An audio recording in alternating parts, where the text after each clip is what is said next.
जानबूझ के इसलिए छेड़ा गया क्योंकि इस देश के अंदर नफरत और डर की राजनीति हो रही है। इस तरह के सैकड़ों केसेस हैं दिल्ली में, दिल्ली के होम डिपार्टमेंट से पता करें। और दूसरा, जिस तरीके ये लाया क्यों गया, क्यों भ्रमित किया गया, क्यों एक खास समुदाय को जो है ये कह के उकसाया गया कि मुसलमानों के अलावा सब होंगे। इस देश का संविधान, इस देश का आइन सबको बराबर का हक और अधिकार देता है। जी। और दूसरा, मैं समझता हूं कि जिस तरीके से बार बार लोगों को डराने की कोशिश हो रही है, और मैं संबित जी और त्रिवेदी जी से कहूंगा कि आज देश के अंदर आपके इस कानून का बिल लाने के वजह से हिंदुस्तान में तमाम हिंदू, मुसलमान, सिख, ईसाई एक हो गए। आज नौजवान जो सड़कों पे यूनिवर्सिटीज और कॉलेज से निकल के चल रहा है, वो किसी धर्म जाति की बात नहीं कर रहा, वो अधिकारों की बात कर रहा है, वो संविधान की बात कर रहा है।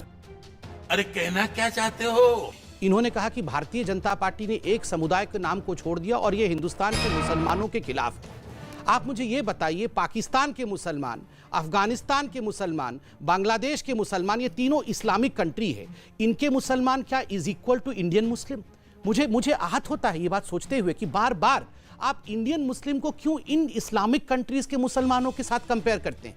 क्या कहा गया है इस बिल में? इस बिल में कहा गया है ये तीनों इस्लामिक देश हैं, यहां पर इस्लाम के नाम पे प्रताड़ना नहीं होती है, माइनॉरिटीज पे प्रताड़ना होती है। इसलिए इन देशों के माइनॉरिटीज को, जो कि यहां ऑलरेडी 31 दिसंबर 2014 के पहले या उस दिन तक आ चुके हैं, उनको हम नागरिकता देंगे। ये बार बार भ्रम फैलाते हैं कि हम वहां से माइनॉरिटीज को ले आएंगे, भविष्य में ले नहीं आएंगे। 31 दिसंबर 2014 और राहुल गांधी तो उत्तर प्रदेश चले गए थे, कह रहे संविधान की रक्षा के लिए जहां जाना पड़ेगा जाएंगे। देखिए, उनको एक ही डिक्शनरी, कमलनाथ सड़क पे उतरे हुए हैं। बिल्कुल, वो सब उतरे। देखिए, अभी सुधांशु भाई ने एक बहुत बड़ी बात कही, उन्होंने कहा आओ मिलके दिया जलाएं।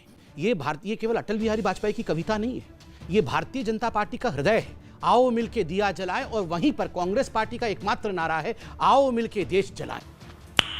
नाइस। आओ मिलके देश, अगर हम ना देश चलाएं तो आओ मिलके देश जलाएं। अगर गांधी परिवार देश नहीं चला रहा है तो इससे अच्छा है कि देश जला दे। ठीक है, अच्छा, मैं एक सवाल पूछ के अंत करता हूं। जी सर, क्विकली फिर जवाब। 4 लोग हैं, लड़ाई झगड़े वाला डिबेट भी नहीं है, अच्छी डिबेट चल रही है।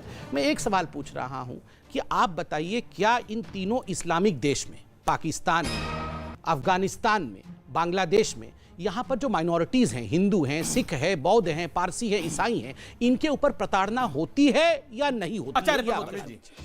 सुधांशु जी बहुत विद्वान हैं, संबित जी बहुत ही प्रखर प्रवक्ता हैं। सवाल अफगानिस्तान का नहीं है, सवाल बांग्लादेश और पाकिस्तान का नहीं है, सवाल इस भारत की संस्कृति, सभ्यता और तमाम परंपराओं का है। उपनिषद की उद्घोषणा है, अयम निजे परोवेति गणना लघु चेत साम उदार चरितनांतु वसुधैव कुटुंबकम। पूरी वसुधा के अंदर जो भी व्यक्ति है वो हमारा परिवार है। क्या भारत इतना संकीर्ण है? भारत इतना छोटा हो जाएगा कि 2-4 मुसलमान आ जाएंगे, 2-4 ईसाई आ जाएंगे तो उन्हें हम स्वीकार नहीं कर सकते? ज्ञानी महापुरुष, ये बात कहां की कर रहे हैं आप? सवाल इस बात पे खड़ा होता, आप कह रहे हैं, एक तरफ कह रहे हैं गांधी ने ये कहा था। अरे गांधी ने क्या ये कहा था कि मुसलमानों को छोड़ देना? गांधी ने कहा था जो शरण मांगे भारत का फर्ज बनता है कि उसे शरण दे, उसकी रक्षा करे। मगर क्यों?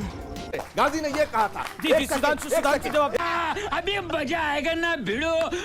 चलो भाई, आचार्य जी ने कहा, महात्मा गांधी ने कहा था, मैं कोट कर दे रहा हूं, कि यह भारत सरकार का प्रथम कर्तव्य है कि हिंदू और सिख जो पाकिस्तान में नहीं रहना चाहते उनको न सिर्फ यहां शरण दें बल्कि व्यवसाय दें और उनका जीवन सुंदर बनाएं। महात्मा गांधी के selected works of Mahatma Gandhi volume 96, जिसमें 7 जुलाई से लेकर 26 सितंबर अभी यूसुफ साहब ने कहा कि वहां मुहाजिरों के साथ ये होता है। आपको पता है पाकिस्तान का पहला प्रधानमंत्री कौन था? लियाकत अली, मुहाजिर थे। कोई हिंदू रहा है प्रधानमंत्री? पहला विदेश मंत्री कौन था? जफरुल्लाह खां, अहमदिया। मोहम्मद अली जिन्ना क्या था? शिया। तो भाई ये तो वहां का सत्ता संघर्ष हो गया कि जो वहां सत्ता में थे दूसरों ने उनको हटा दिया और इस्लाम की एकता के नाम पर बने मुल्क की हकीकत सामने आ गई जब 2 नेशन थ्योरी 3 नेशन थ्योरी में बदल गई। इसलिए मैं अभी जो आचार्य जी ने एक और बात कही कि साहब वो पाकिस्तान और उनको लेने में हमने कब गलती, हम कब कह रहे हैं? जो यहाँ से हिंदू और सिख थे उस इलाके के, या बौद्ध थे, जैन थे, वो तो फंस गए थे। जो मुस्लिम थे, भारत में दो प्रकार के मुस्लिम थे, एक जो महात्मा गांधी के भारत के साथ यहां रहे और दूसरे जो जिन्ना के साथ वहां गए। वो कह के नहीं गए, उन्होंने कहा लड़ के लेंगे पाकिस्तान, छीन के लेंगे पाकिस्तान, तोड़ के लेंगे पाकिस्तान, और फिर भी हम चलो देने को तैयार हैं। अगर एक आपको एक मजेदार बात बता देता हूं, हम सबने गाना सुना है ना, हम लाए हैं तूफान से कश्ती निकाल के, उसकी आखिरी लाइन क्या थी? बरसों के बाद फिर उड़े बादल गुलाल के। ठीक इसी की नकल पे पाकिस्तान में गाना बना था कि हम लाए हैं तूफान से कश्ती निकाल के, इस मुल्क को रखना मेरे बच्चों संभाल के, और उसकी आखिरी लाइन थी बरसों के बाद फिर उड़े परचम हिलाल के। तो कहिए कि पाक सरजमी, दामने रहमत की सरजमी और परचम हिलाल के झंडे तले मुसलमान महफूज नहीं है, मोदी के हिंदुस्तान में महफूज है। एक बात कहिए तो मेरा सवाल सुधांशु सर से है। सर मैं बिहार में से आता हूँ, दरभंगा जिला से। सर वहाँ नया में अभी एयरपोर्ट खुला है, तो वहाँ जो है सर पर्व के समय में वो रेट जो है, किराया जो है उसका बहुत बढ़ जाता है। तो सर ये मेरा सवाल है, प्रधानमंत्री जी बात करते हैं हवाई जहाज, जो हवाई चप्पल वाले भी हवाई जहाज पे चढ़े, तो सर किराया जो है इतना बढ़ा हुआ कैसे चढ़